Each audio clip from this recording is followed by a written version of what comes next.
Bonjour à tous, je suis Pascal Arabillet et vous écoutez l'Hebdo Éco, le rendez-vous économie de Sud-Ouest et TV7 à retrouver tous les vendredis. Bienvenue et bonne écoute.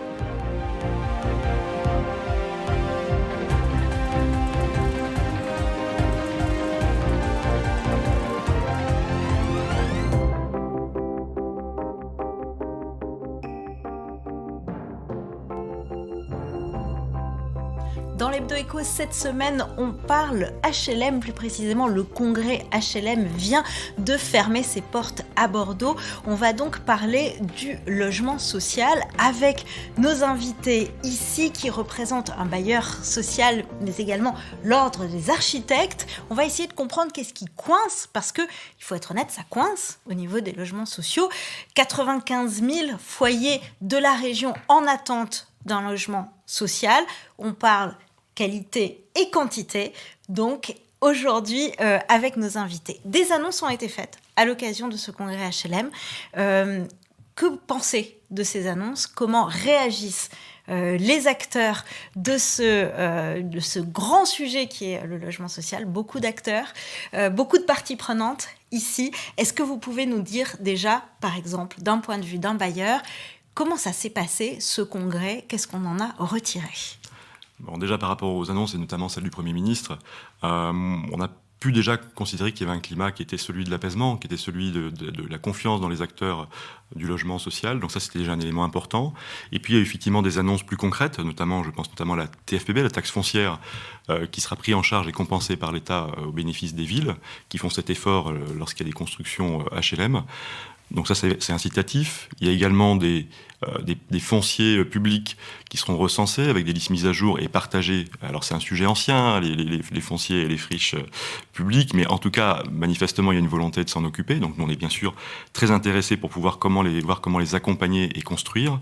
Et puis, il y a aussi, j'évoquais la friche, il y a aussi la pérennisation de ce fonds friche qui nous a permis, nous, sur Claircienne, vraiment de transformer des opérations qui étaient bloquées parce qu'il y avait un niveau de dépollution qui faisait qu'on était coincé. On ne pouvait pas équilibrer l'opération et ce fonds permet justement d'avancer au-delà des équilibres habituels. Donc c'est plutôt des annonces positives, elles ne sont pas révolutionnaires, mais elles montrent une stabilité, une confiance dans le secteur pour y arriver, avec bien sûr une mobilisation qui reste générale à organiser. Ça reste un sujet également. Aujourd'hui, vous construisez combien de logements sociaux par an ?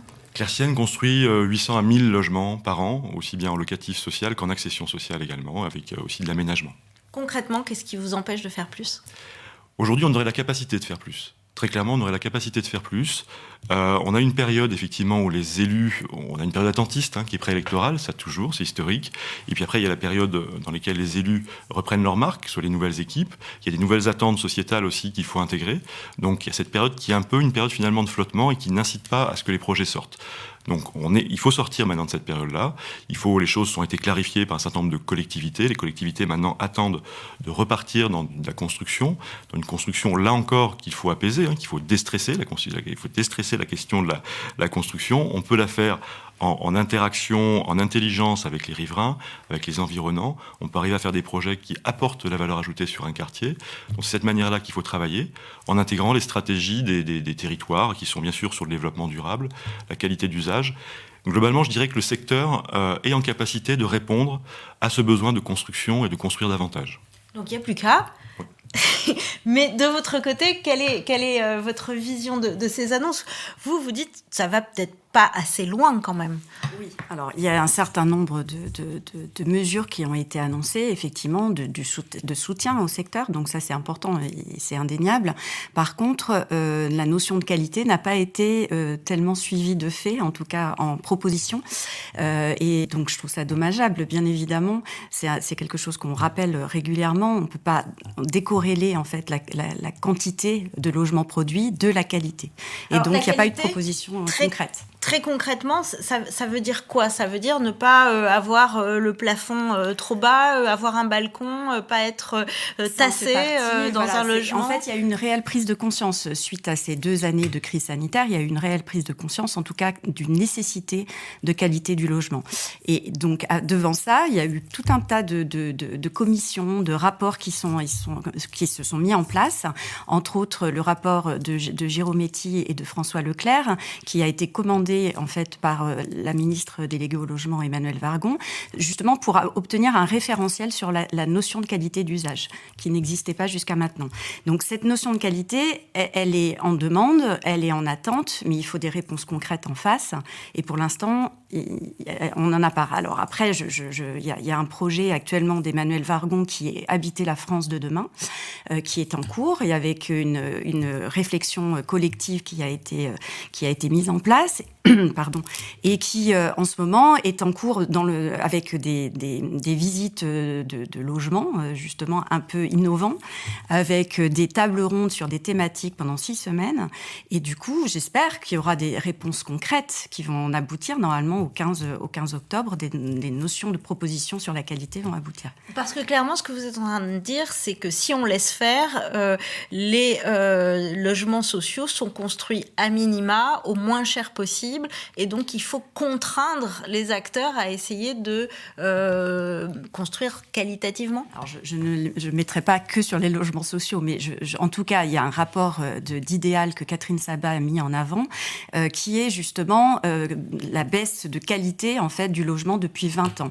Donc, ça passe par une dimension de l'appartement qui est réduite, des hauteurs de plafond qui ont baissé, des appartements qui sont mono-orientés. Enfin, tout ça, c'est tout un travail que l'on doit accompagner, bien évidemment, mais on est collectivement acteurs de tout ça, bien évidemment. Et donc, c'est avec les élus, c'est avec les bailleurs sociaux, avec les promoteurs, avec les architectes, bien sûr, nous devons œuvrer collectivement, en tout cas, pour que cette notion de qualité ne soit pas oubliée. Quand vous entendez qu'il y a un problème de qualité sur vos logements, vous le prenez comment, vous, de votre côté ? Mal. Non, effectivement, je rejoins en tout cas le souci. La qualité, c'est toujours ce qui doit nous animer. Quand on parlait effectivement de production, c'est toujours dans ce souci-là, c'est très clair. Moi, je parlerais quand même du bailleur social. En tant que bailleur social, on a ce souci-là vraiment d'une manière très forte dans l'acte de construire, parce que nous, après, on loge les personnes, on gère ces logements pendant très longtemps. Donc, on est vraiment très soucieux des personnes qu'on accueille, parce que c'est notre métier. Donc, on les accueille dans les bonnes conditions. Donc, on est très attentif aux qualités d'usage, mais on est aussi très attentif à l'innovation. Nous, on fait des bâtiments en énergie positive, avec de l'autoconsommation. On fait des écoquartiers. On a un écoquartier à Lormont de niveau 3, dans lequel la partie biodiversité, la partie du végétal est extrêmement importante. Donc on a toujours ce souci-là. Alors bien évidemment, on essaie toujours d'être un peu en avance, et les bailleurs sociaux le sont. Ils ont des bâtiments qui sont moins énergivores, plus grands en surface, avec plus de balcons, avec des matériaux qui sont de meilleure qualité, parce que nous, on sait investir pour l'avenir, parce qu'on ne fait pas que livrer, bien sûr, on gère. Donc, je pense qu'en tout cas, cette question de la qualité, on y contribue, plutôt avec de l'avance, plutôt avec un volontarisme, mais il faut de toute façon renouveler aussi et améliorer aussi nos process, c'est évident. Mais objectivement, on a des logements qui sont de qualité, mais qu'on doit toujours réinterroger dans ce curseur qu'on doit avoir entre un prix de construction qui est élevé et qui ne cesse d'augmenter. Donc, est-ce qu'on construit? Dans quelles conditions? Est-ce qu'on organise un peu différemment le fonctionnement de la cellule, du logement? Est-ce qu'on trouve des solutions pour que on trouve vraiment, et qu'on différencie le logement, qu'on arrête de construire des logements de T3 à 65 mètres carrés, peut-être certains un peu plus petits, mais peut-être d'autres plus grands, selon la composition des familles, qu'on n'hésite pas aussi à différencier, qu'on n'hésite pas non plus à rendre le logement un peu unique, pour justement arriver à trouver des solutions pour chacun, au-delà des loyers qu'on différencie déjà, ou au-delà de effectivement qu'on passe du locatif à l'accession. Ça, c'est des choses qu'on a déjà intégrées, mais qu'on déstandardise effectivement le logement pour lui donner une forme de singularité et qu'on adapte mieux au parcours de chacun. Alors, quand vous parlez de curseur qu'il faut bien choisir, ça veut dire clairement que les enveloppes pour le logement social, elles ne sont pas extensibles, et qu'il y a finalement des enveloppes trop importantes qui vont vers certains postes de dépenses, et notamment le foncier. C'est ça le problème ?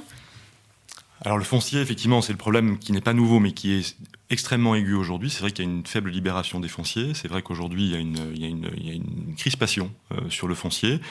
Il faut effectivement, et aujourd'hui sans doute que le foncier capte une partie du coût qui est très importante. Donc il faut que les collectivités, il faut que les établissements publics fonciers, comme c'est le cas en Nouvelle-Aquitaine, mais il faut aussi que les bailleurs contribuent à faire des réserves foncières, parce qu'il faut une stratégie foncière. Sans stratégie foncière, on ne fait que courir après un sujet et on n'est jamais vraiment maître du sujet.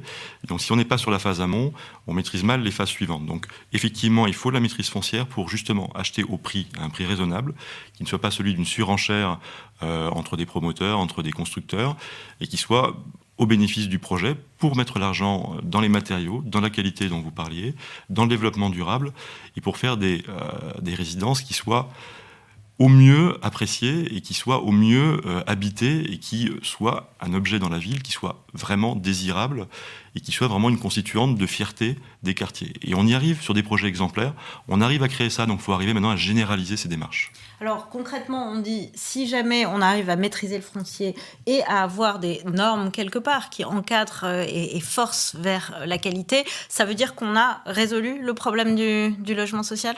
Alors, je pense pas. Enfin, on peut pas aussi enlever. On peut pas parler de pénurie du logement sans tenir compte aussi de tout ce qui est déjà présent aussi.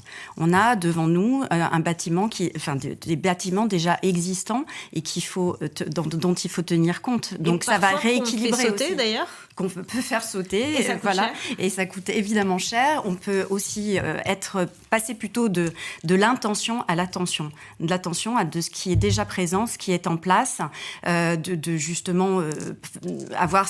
On parle justement d'un inventaire un petit peu de ce qui est du foncier qui est en place, mais aussi un inventaire peut-être des friches, des logements qui sont non utilisés, la vacance aussi. Donc il y a tout un tas de choses qui sont déjà là et dont on ne regarde pas forcément et dont on n'utilise pas. Donc en tout cas, il faut influencer cette réhabilitation, cette rénovation. Il ne faut pas penser que logement neuf, mais aussi parler de rénovation et de réhabilitation. Évidemment. Justement, quand on regarde ces logements qui ont été construits, parfois mal, dans les années passées, qu'on est obligé de détruire aujourd'hui, est-ce qu'il y a des enseignements qui sont tirés ? Est-ce que dans ce congrès HLM, typiquement, chaque année, certains arrivent à faire leur mea culpa et à trouver des enseignements dans ce qui a été mal fait dans le passé ? Oui, et heureusement. Enfin, et c'est pour ça qu'on est là aussi pour le rappeler régulièrement ensemble. Mais c'est vrai qu'on aime à rappeler quand même qu'on a pour 15 milliards d'euros qui ont été mis dans la démolition de logements, par exemple pour 200 000 logements et qui ont été reconstruits 190 000. Donc c'est une aberration qu'on ne peut plus aujourd'hui revoir. En tout cas, ça, ce sont des choses qui ne peuvent plus se passer. Donc, je ne dis pas qu'il faut garder absolument tout le bâti existant, mais en tout cas, il y a une réelle prise en compte de ce qui est déjà là, de ce qui est déjà en place, et de l'utiliser, parce que c'est quelque chose qu'on a pour peut-être nos années à venir et qui est déjà construit. Merci en tout cas d'être venu échanger avec nous sur ce sujet. Donc on note qu'on suivra avec attention les prochaines semaines et des propositions qui pourraient être faites dans le sens de la qualité des logements. Merci encore et à très vite dans l'Hebdo Éco.